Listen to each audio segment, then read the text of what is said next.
कहानी की शुरुआत में हमें याउचा प्राइम नाम के प्लेनेट को दिखाया जाता है, जो अंतरिक्ष के सबसे बेरहम शिकारियों का घर माना जाता था। इस ग्रह का एक रूल था कि अगर तुमने अपने से कमजोर को नहीं मारा तो वो तुम्हें मार देगा। हम यहाँ डेक नाम के एक याउचा को देखते हैं जो अपने भाई का शिकार करने आया था ताकि वो अपने पिता को साबित कर सके कि वो कमजोर नहीं है। डेक उसकी गुफा में आया, पर उसका भाई वोरकान पहले से ही उस पर घात लगाए बैठा था। हर ताकतवर याउचा जरूरत पड़ने पर खुद को इनविजिबल कर सकता है, पर डेक के पास ऐसी कोई शक्ति नहीं थी क्योंकि वो उनमें से सबसे कमजोर था। दोनों के बीच जबरदस्त फाइट होती है, पर अपनी कई कोशिशों के बाद भी डेक अपने भाई को नहीं हरा पाता। आखिर में वोरकान उसे अपने सामने घुटने टेकने को कहता है, पर जब डेक ने उसकी बात नहीं मानी तो वोरकान ने उसे खाई में फेंक दिया। तभी डेक मौत को मात देकर ऊपर आता है और कहता है, देखो भाई, मैं अभी भी जिंदा हूँ। पर वोरकान उससे अब और नहीं लड़ना चाहता था। वोरकान अपने भाई को नहीं मारता, पर अगर वो यहाँ रहता तो कोई ना कोई उसे जरूर मार देता। इसीलिए वो उसे वहां से कहीं दूर जाने को कहता है। वो बोला, कबीले में अपनी जगह बनाने के लिए तुम्हें अपने से ज्यादा ताकतवर को मारना होगा। उसे मारकर घर वापस आओ। इसके बाद वो उसे कुछ प्लैनेट्स दिखाता है जहां वो शिकार के लिए जा सकता था, पर शर्त ये थी कि उसे वहां के सबसे ताकतवर जीव को मारना होगा, तभी वो वापस लौट सकता है। डेक उन प्लैनेट्स में से गीना नाम के प्लैनेट को चुनता है। वहां का सबसे ताकतवर जीव कालिस्क था, जिसे कोई नहीं मार सकता। यहाँ तक कि उनके पिता भी उससे डरते थे। पर डेक बोला, फिर यही मेरा शिकार है।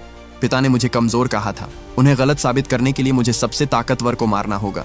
वोरकान डेक को वहां भेजने ही वाला था कि तभी उसने एक स्पेसशिप को देखा। शिप से उनका पिता नोआर उतरता है, जो अपने कबीले का सबसे बेरहम शिकारी था। डेक अपने पिता के सम्मान में अपना खून बहाकर उनका स्वागत करता है, पर नोआर उसे जिंदा देखकर बिल्कुल भी खुश नहीं होता।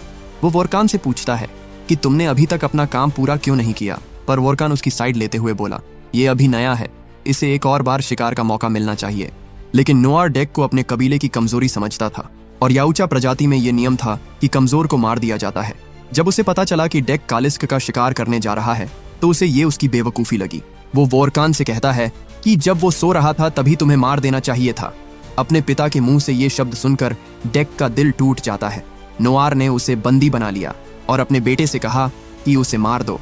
वोरकान उसे खत्म करने के लिए तलवार निकालता है, पर वो जानता था कि उसके पिता गलत कर रहे हैं, इसलिए वो अपने भाई को नहीं मारता और उसे शिप में फेंक देता है। उसे ऐसा करते देख नोआर को बहुत गुस्सा आता है और वो इनविजिबल होकर अपने ही बेटे पर एक के बाद एक कई जानलेवा हमले करता है, जिससे वो बुरी तरह घायल हो गया। और उसने डेक की आंखों के सामने उसकी पीठ में तलवार घुसाकर उसे बेरहमी से मार डाला। लेकिन मरने से पहले वोरकान ने उस शिप को एक्टिवेट कर दिया, जो डेक को वहां से अरबों मील दूर ले गया, जहां उसे कोई नहीं ढूंढ पाएगा। जब डेक की आंख खुली तो उसने देखा कि उसका स्पेस शिप क्रैश कर रहा था। डेक जल्दी से एक पोर्ड लेकर उस शिप से अलग हो जाता है। इसी बीच एक विशालकाय पक्षी उसकी पोर्ड को जोर की टक्कर मारता है, जिससे डेक अपना बैलेंस खोकर सीधा एक जंगल में क्रैश कर गया। डेक ने देखा कि वो डेथ प्लेनेट पर है, वही ग्रह जिसे उसने शिकार के लिए चुना था। वो भाई से किया वादा पूरा करना चाहता था ताकि उसकी कुर्बानी जाया ना जाए। इसके बाद उसने अपने सारे हथियार बाहर निकाले और कालिस्क को मारने की तैयारियां करने लगा। उसे अचानक किसी की आवाज आई और जब डेक ने पीछे मुड़कर देखा तो एक जिंदा बेल उसके सारे हथियार गायब कर चुकी थी। पर वो कुछ कर पाता उससे पहले ही वो बेलें उसका एक और हथियार छीन लेती हैं। आखिर में उसे निहत्था करके उन बेलों ने उस पर हमला कर दिया। पर डेक के पास अब भी एक तलवार थी जिससे वो खुद को बचाने की कोशिश करता है, पर वो तलवार छूट गई। डेक ने देखा वहां ऐसी सैकड़ों बेलें थीं जिनसे वो अकेले नहीं लड़ पाता, इसलिए वो भाग जाता है। जंगल खत्म होते ही उन्होंने हमला बंद कर दिया। वो एक पत्ते को स्कैन करता है ताकि पता लगाया जा सके कि वो जहरीला है या नहीं, फिर उसे अपने घाव पर लगा लेता है। वहीं उसे एक कीड़ा दिखाई दिया जिसे वो खाने की सोचता है, पर डेक ने जैसे ही उसे छुआ वो कीड़ा अपना रंग बदलने लगा। डेक जल्दी से उसे दूर फेंक देता है और पता चला कि वो तो जीता जागता सुसाइड बॉम्ब था। इसके बाद वो खुले मैदान में आया। नजर एक पौधे पर पड़ी जिसमें नुकीले कांटे लगे हुए थे। वो जब उनकी ओर जाता वो कांटे बाहर की ओर आने लगते, मानो उसे मारने के लिए तैयार बैठे हों। डेक उनसे बचते हुए आगे बढ़ ही रहा था कि तभी किसी की आवाज सुनाई दी, पर गौर से देखने पर उसे वहां एक लड़की दिखाई दी। वो जल्दी से अपने सिस्टम में याउचा की भाषा को डाउनलोड कर लेती है ताकि वो उससे बात कर सके। वो कहती है, मेरा नाम थिया है और मुझे वेलैंड कॉर्पोरेशन ने बनाया है। पर वो कुछ और कह पाती उससे पहले ही एक बड़ा सा शिकारी पक्षी डेक पर पत्थर फेंकना शुरू कर देता है। यह उसे बताती है कि जब तुम उसके जहर से सुन्न पड़ जाओगे और हिल नहीं पाओगे तब वो तुम्हें खाएगी। इसी बीच वो पक्षी उस पर दोबारा से पत्थर फेंक देता है। डेक ने भागने की कोशिश की, पर इस बार वो उन जहरीले कांटों से बच नहीं पाता। जहर ने तुरंत ही अपना असर दिखाना शुरू कर दिया, जिससे डेक का शरीर सुन्न पड़ने लगता है। बेहोश होने से पहले उसका उस पक्षी को मारना जरूरी था, वरना वो उसे खा जाता। उसने एक ब्लेड से उस पर निशाना लगाया, पर अफसोस उसका निशाना चूक जाता है। उसका ब्लेड थिया से बस कुछ ही दूर पड़ा था, पर उसका हाथ उस तक नहीं पहुंचता। इसी बीच वो पक्षी डेक का शिकार करने के लिए आगे बढ़ा, पर वो उसे मार पाता उससे पहले ही थिया उस पर हमला कर उसे मार डालती है। उसने डेक को एक दवा लगाई जिससे जहर का असर खत्म हो गया। डेक ने उसे उठाया और देखा कि पेट का निचला हिस्सा गायब था। थिया उसे बताती है कि मैं एक सिंथेटिक रोबोट हूँ जिसे वेलेंट कॉर्पोरेशन ने यहाँ रिसर्च के लिए भेजा था, पर इस प्लेनेट के क्रीचर्स ने मेरी ये हालत कर दी। वो उसे रुकने को कहती है। वो बोली, मैं जानती हूँ कि याउचा प्लेनेट के सबसे ताकतवर जीव का शिकार करते हैं और तुम कालिस्क को ढूंढ रहे हो, पर तुमसे पहले भी कई याउचा कालिस्क के पीछे आए, पर उनमें से कोई जिंदा वापस नहीं लौटा। अगर तुम मुझे अपने साथ ले चलो तो मैं तुम्हें उसकी गुफा तक पहुंचा दूंगी और तुम कालिस्क को मारने वाले पहले योद्धा बन सकते हो। वो उसे हाथ में लेकर आगे बढ़ने लगा। इसके बाद वो एक गुफा से गुजरते हैं जहां नुकीले स्पाइक वाले केचुए रहा करते थे। डेक उन्हें खतरा समझता है, पर थिया उसे समझाती है कि वो खतरा नहीं है, उन्हें बस भूख लगी है। उसे हाथ में उठाकर डेक को चलने में बहुत परेशानी हो रही थी, इसीलिए उसने बेलों को तोड़कर उनसे एक रस्सी बनाई और थिया की बॉडी को अपनी पीठ पर कसकर बांध लिया। चलते चलते रात हो जाती है, जिसके बाद उन्होंने कुछ देर रुकने का फैसला किया। डेक पूछता है, तुम यहाँ कब से हो? जिस पर थिया उसे बताती है कि हम 2 साल पहले इस प्लेनेट पर लैंड हुए थे। उनकी टीम का काम था इस प्लेनेट के जीवों को समझकर उन पर रिसर्च करना। डेक को यहाँ एक और सिंथेटिक एंड्रॉइड के बारे में पता चलता है जो हूबहू थिया की नकल थी। थिया ज्यादातर लैब में रहती थी और टेसा का काम था इस प्लेनेट को समझकर ग्राउंड लेवल पर डेटा इकट्ठा करना। लेकिन एक दिन टेसा उसे बाहर ले गई। वो खोज कर रहे थे कि तभी कालिस्क ने उन पर हमला कर दिया और उसके पैरों को अलग कर दिया। थिया को लगता था कि टेसा मर चुकी है, पर ऐसा नहीं था। इसके अगले सीन में हम टेसा को देखते हैं जो बुरी तरह डैमेज थी। उसे एक रिपेयरिंग पोर्ट में डाला जाता है जहां कुछ रोबोट्स उसके डेटा को प्रोसेस करने लगे। कंपनी को पता चला कि उसने अपना मिशन पूरा नहीं किया था, जिसके बाद टेसा को फिर से रिपेयर किया जाता है ताकि उसे दोबारा उसी मिशन पर भेजा जा सके जिसे वो पूरा करने में नाकाम रही थी। उसे बताया जाता है कि कंपनी बिल्कुल खुश नहीं है, दोबारा नाकामयाब हुई तो तुम्हें डीएक्टिवेट कर दिया जाएगा। वहीं हम थिया को देखते हैं जो डेक के साथ कालिस्क की गुफा की ओर जा रही थी। रास्ते में उन्हें एक गेंडे जैसा मॉन्स्टर दिखाई दिया जो मैदान में घास चर रहा था। थिया उसे बताती है कि ये कालिस्क का खाना है, जिसके बाद डेक उसे मारने की सोचता है। लेकिन जैसे ही वो आगे बढ़ा उसे एक गहरा कट लग जाता है, क्योंकि जिस घास में वो गेंडा खड़ा था वो नुकीले ब्लेड से बनी हुई थी। तभी वहां उन्होंने एक बंदर जैसा जीव देखा जो अपनी बड़ी बड़ी आंखों से उन्हें बड़ी आश्चर्यजनक तरीके से देख रहा था। उन्हें शिकारी समझकर वो गेंडे डर कर वहां से भागने लगते हैं, लेकिन डेक ने उसका पीछा नहीं छोड़ा और पेड़ों पर लटकते हुए उसका पीछा किया। आखिर में डेक उसकी पीठ पर चढ़ गया, पर इससे पहले वो उसे मार पाता वो गेंडा उसे एक पेड़ से दे मारता है। वो बंदर उन्हें देखकर खूब मजे ले रहा था, जिसके बाद डेक सबसे पहले उसे ठिकाने लगाने की सोचता है। वो लड़ ही रहे थे कि तभी डेक ने उस गेंडे को देखा जो तेजी से उसी की ओर आ रहा था। डेक अपनी तलवार से उसके 2 टुकड़े कर देता है। भी उन जंगलों में छुपा एक विशालकाय कीड़ा उन्हें पकड़ लेता है। वो दोनों को निगलने ही वाला था कि तभी वो बंदर उसके मुंह में घुसकर अपने मजबूत कवच से उसके दांत तोड़ देता है। उनकी जान तो बच जाती है, पर अब वो कीड़ा बेचारे उस बंदर की जान के पीछे पड़ गया था। वो उसे निगलने ही वाला था कि तभी डेक उस बेचारे की मदद करने की सोचता है, क्योंकि उसने भी उनकी जान बचाई थी। अपनी तलवार से डेक ने उस पर एक के बाद एक कई जानलेवा हमले किए और आखिर में उसे भी मार डाला। उधर हम टेसा को देखते हैं जो डेक के पोर्ट तक पहुंच गई थी। वहां वो बेलें उस पर भी हमला करती है, पर उनके पास एडवांस्ड वेपन्स थे जिनसे वो उन्हें चुटकियों में खत्म कर देते हैं। जल्द ही रात हो गई और डेक अपने शिकार को पकाकर खाने लगा। खाना उस बंदर को भी देता है जो कब से उनके पीछे पीछे घूमे जा रहा था। खाना पाकर वो बहुत खुश होता है और डेक पर थूक देता है, जिससे डेक को गुस्सा आ जाता है। थूकना उनके लिए सम्मान की निशानी है। उसने तुम पर थूक कर तुम्हें अपने परिवार का हिस्सा बना लिया है। इसके बाद डेक सोने के लिए जमीन साफ करता है और उसकी देखा देखी वो बंदर भी जमीन को साफ करने लगा। इस तरह वो उसकी हूबहू नकल करता है, मानो उससे सब सीख रहा हो। या और उस बंदर में तो गहरी दोस्ती हो गई थी। वहीं हम टेसा को देखते हैं जिसने डेक के क्रैश हुए स्पेसशिप को ढूंढ लिया था। वो अंदर गई जहां उसे याउचा सिविलाइजेशन के एडवांस्ड वेपन मिले जो कालिस्क को पकड़ने में उसके बहुत काम आ सकते थे। अगले सुबह डेक बिना वक्त गवाए अपने सफर को जारी रखता है, पर वो प्लूटो को अपने साथ नहीं लेकर जाना चाहता था। यह कहती है हम उसे नहीं छोड़ सकते, लेकिन अब वो डेक के किसी काम का नहीं था, इसलिए वो उसे वहीं छोड़कर आगे बढ़ जाता है। जल्द ही हिया को उसकी कमी खलने लगी। उस बेचारे ने उन्हें अपने परिवार को हिस्सा बनाया था और उन लोगों ने उसे अकेला छोड़ दिया। डेक थिया से आगे का रास्ता पूछता है, पर वो प्लूटो को लेकर अब भी उससे नाराज थी, इसलिए उसे रास्ता नहीं बताती। वो कहती है माना तुम्हारे प्लेनेट पर हमदर्दी को कमजोरी माना जाता है, लेकिन ये तुम्हारा प्लेनेट नहीं है। कम से कम तुम यहाँ तो उसे अपने साथ रख सकते थे। एग्जाम्पल के तौर पर थिया उसे अपने प्लेनेट के भेड़ियों के बारे में बताती है, जिसमें कबीले का सबसे ताकतवर भेड़िया कभी दूसरों पर अपनी ताकत का धौंस नहीं जमाता और हमेशा अपने से कमजोर की रक्षा करता है। डेक उसकी बात समझ गया, पर वो अब भी अपने अतीत के बोझ तले दबा हुआ था। वो जल्द ही कालिस्क की गुफा के पास पहुंच गया, जहां चारों ओर उन लोगों की लाशें बिखरी पड़ी थीं जो उसे पकड़ने आए थे। थिया को वहां उसके पैर भी मिल गए, जिसे लेकर वो जल्दी से एक रिपेयरिंग स्टेशन पर गई और खुद को अपने शरीर के निचले हिस्से से सिंक कर लिया। थिया कहती है, मुझे तुम्हें कुछ बताना है। तुम्हें अभी इसी वक्त यहाँ से जाना होगा। मैंने टेसा को बुलाया है। कंपनी यहाँ किसी भी वक्त आती ही होगी। पर डेक अपनी ट्रॉफी लिए बगैर यहाँ से कहीं नहीं जाने वाला था। डेक बाहर आया और देखा कि कालिस्क वहाँ नहीं था, जिसके बाद उसने उसे बुलाने के लिए वहाँ पड़े तेल के कंटेनर में ब्लास्ट कर दिया। कालिस्क डेक के सामने आता है और हम देखते हैं कि ये तो कुछ ज्यादा ही बड़ा था। उसने डेक को उठाकर दूर फेंक दिया, जिससे उसे भी उसकी ताकत का अंदाजा हो जाता है। पर यह तो उसकी असली ताकत का बस एक छोटा सा नमूना था। डेक ने उससे फाइट की और अपनी तलवार से उसका पेट चीर दिया। इतना कम था तो वो उसकी पूंछ भी काट देता है। पर कालिस्क में खुद को रिपेयर करने की अनोखी शक्ति थी। उसके सारे कटे हुए पार्ट्स वापस लौट आते हैं। वहीं थी अपने पैरों को जोड़ने ही वाली थी, तभी कालिस्क ने डेक को उठाकर उसके ऊपर फेंक दिया, जिससे उसकी बॉडी के फिर से 2 टुकड़े हो गए। डेक उसे रोकने की हर मुमकिन कोशिश करता है, पर ऐसा लग रहा था कि उसे मारा ही नहीं जा सकता। इसके बाद उसने अपनी तलवार से उसके सर को धड़ से अलग कर दिया। डेक को लगा वो जीत गया, पर कालिस्क अपने सर को दोबारा जोड़ लेती है। उसने डेक को अपने पैरों से दबोच लिया। वो उसे मारने ही वाला था कि तभी वो अचानक रुक जाता है। पता नहीं क्यों वो डेक को अजीब तरीके से सूंघने लगी और उसकी जान बख्श दी। हालांकि खतरा अभी टला नहीं था। जल्द ही टेसा और कंपनी के लोग वहां पहुंच जाते हैं और उन्होंने क्रायोजेनिक बॉम्ब से कालिस्क को फ्रीज कर दिया। डेक भी उस बम की चपेट में आकर फ्रीज हो जाता है और जब उसे होश आया तो वो टेसा की रिसर्च लैब में था। उसने थिया से उसे छोड़ने को कहा। टेसा उसे अच्छे से स्कैन करती है और बताती है कि अब से तुम वेलैंड कॉर्पोरेशन की प्रॉपर्टी हो।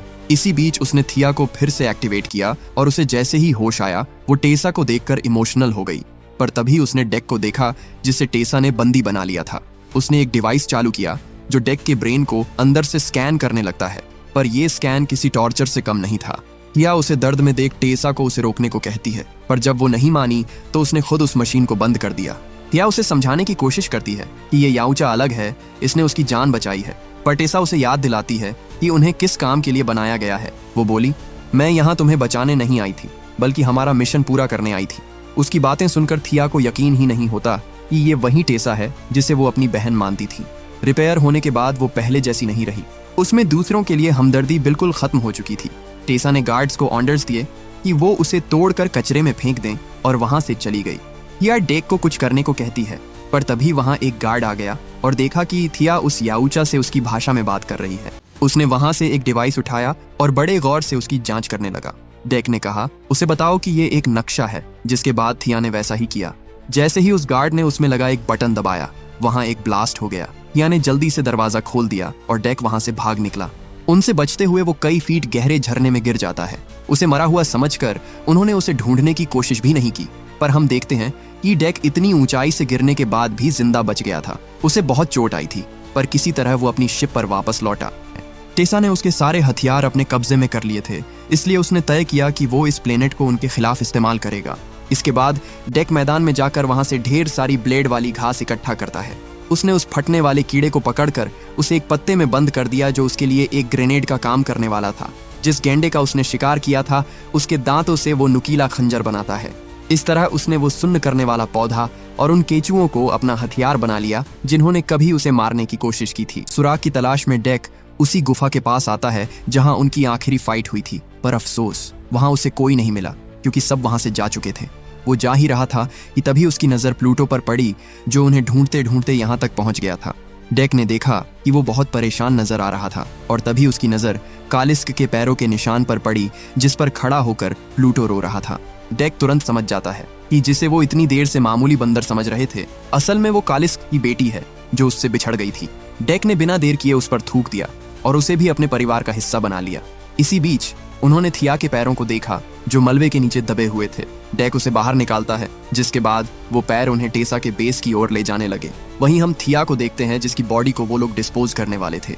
थिया के पैर उसकी बॉडी के पास जाने लगे और बीच में जिसने भी उसे रोकने की कोशिश की, डेक ने उसे ठिकाने लगा दिया। इस काम में प्लूटो भी उसकी मदद कर रहा था, पर जल्द ही वो लोग पकड़े जाते हैं।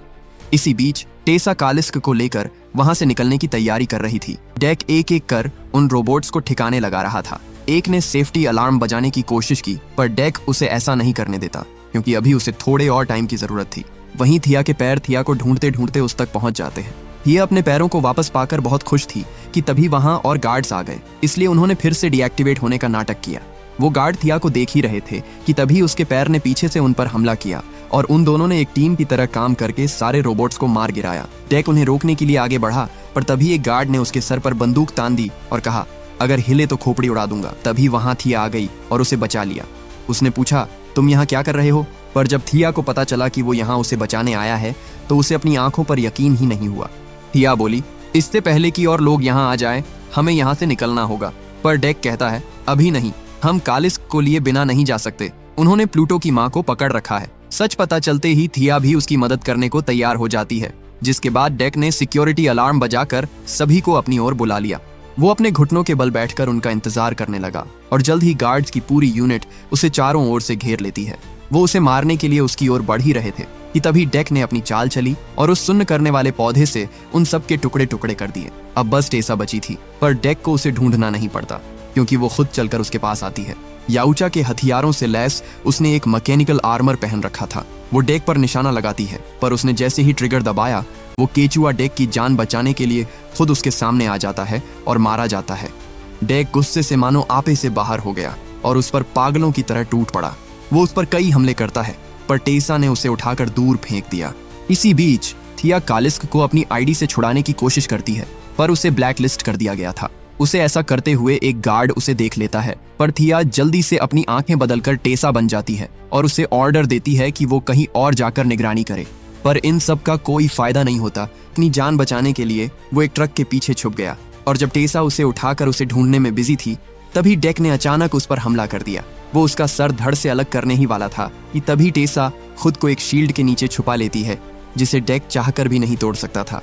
इसी बीच कालिस्क भी उस पर हमला कर देती है। दोनों में जबरदस्त फाइट हुई, पर टेसा ने एक ब्लेड से कालिस्क को बीच से काटना शुरू कर दिया। कालिस्क उसके आगे कमजोर पड़ने लगी थी, लेकिन डेक ने उस मैकेनिकल सूट की वायरिंग तोड़ दी, जिससे ब्लेड चलते चलते बंद पड़ गया। टेसा बिना देर किए कालिस्क को फ्रीज करने के लिए उस पर एक बार फिर वो क्रायोजेनिक बॉम्ब फेंकती है, लेकिन इस बार डेक उस बम को डिफ्लेक्ट कर देता है, जो सीधा जाकर टेसा के मैकेनिकल सूट से टकरा गया। कालिस्क उसके हाथ को तोड़कर दूर फेंक देती है। वो उसके सूट को चीरकर उसे मारने ही वाली थी कि तभी टेसा उस पर अपनी लेजर से उस पर निशाना साधने लगती है, पर वो कालिस्क पर आखिरी हमला कर पाती। उससे पहले ही कालिस्क उससे जिंदा निकल जाती है। प्लूटो पहली बार अपनी माँ से मिलती है और कालिस्क भी अपनी खोई हुई बेटी को वापस पाकर बहुत खुश थी। कालिस्क को अचानक बहुत तेज दर्द होने लगता है और उसके मुंह से ठंडी ठंडी भाप निकलने लगती है। वो कुछ समझ पाते उससे पहले ही कालिस्क की पूरी बॉडी फ्रीज हो गई और फिर एक जोर का धमाका हुआ, जिसमें उसके शरीर के हजारों टुकड़े हो गए। प्लूटो देखती है कि उनका शरीर अपने आप को फिर से हील नहीं कर रहा था। वो समझ जाती है कि अब वो इस दुनिया से हमेशा हमेशा के लिए जा चुकी है। हम टेसा को देखते हैं जो अभी तक जिंदा थी। वो थिया को खत्म करने के लिए उस पर लेजर पॉइंट करती है, पर वो उसे मार पाती उससे पहले ही डेक उसकी गर्दन में रोड घुसाकर उसे खत्म कर देता है। प्लूटो टेसा पर बहुत गुस्सा था, पर डेक ने उसे समझाया कि अब वो जा चुकी है। इसके बाद डेक अपने प्लेनेट पर वापस लौटता है। उसके पिता को लगा कि वो यहाँ बदला लेने आया है, पर डेक ने उसकी ओर टेसा का सर फेंकते हुए कहा कि उसने अपना शिकार पूरा किया, अब उसे उसका क्लॉक वापस चाहिए। क्लॉक यानी कि वो इनविजिबल होने वाली टेक्नोलॉजी जो सिर्फ महान योद्धाओं को दी जाती थी। लेकिन उसके पिता अभी भी उसे कायर और भगोड़ा समझते थे, जिसने उसके कबीले का सर शर्म से नीचे झुकाया था। उसने डेक को क्लॉक देने से मना कर दिया। उसके गार्ड्स जैसे ही डेक को मारने के लिए आगे बढ़े, डेक उन्हें वहीं ढेर कर देता है और अपने पिता को फाइट के लिए चैलेंज करता है। इसके बाद दोनों में जबरदस्त फाइट होती है और उसका पिता डेक पर जरा भी रहम नहीं दिखाता। लेकिन इस बार डेक भी पीछे हटने वाला नहीं था। उसने उनसे फाइट की और उसे बुरी तरह घायल कर दिया। उसकी लड़ने की काबिलियत देखकर उसका पिता खुद को इनविजिबल कर लेता है। उसने शिप को स्टार्ट किया, जिससे उड़ने वाली धूल से उसे उनकी पोजीशन पता चल गई था।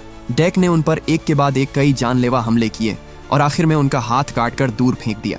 उसने अपने पिता को घुटनों के बल झुका दिया और उनका हेलमेट निकाल लिया, क्योंकि अब वो सबसे ताकतवर योद्धा नहीं थे। उसका पिता अपनी जान बख्शने के बदले उसे अपने कबीले में जगह देने को तैयार हो जाता है, पर डेक ने उन्हें उसके भाई की मौत का जिम्मेदार ठहराया और कहा, अब मुझे किसी कबीले की जरूरत नहीं। बस इतनी देर में प्लूटो उसके पिता का सर चबा जाता है और हम देखते हैं कि अब वो पहले से कहीं ज्यादा बड़ा और ताकतवर हो गया था। उन तीनों ने मिलकर अपना एक अलग कबीला बना लिया था, जिसमें याऊचा प्लेनेट के रूल्स फॉलो नहीं होते थे, बल्कि वो एक भेड़िए के झुंड की तरह रहते थे।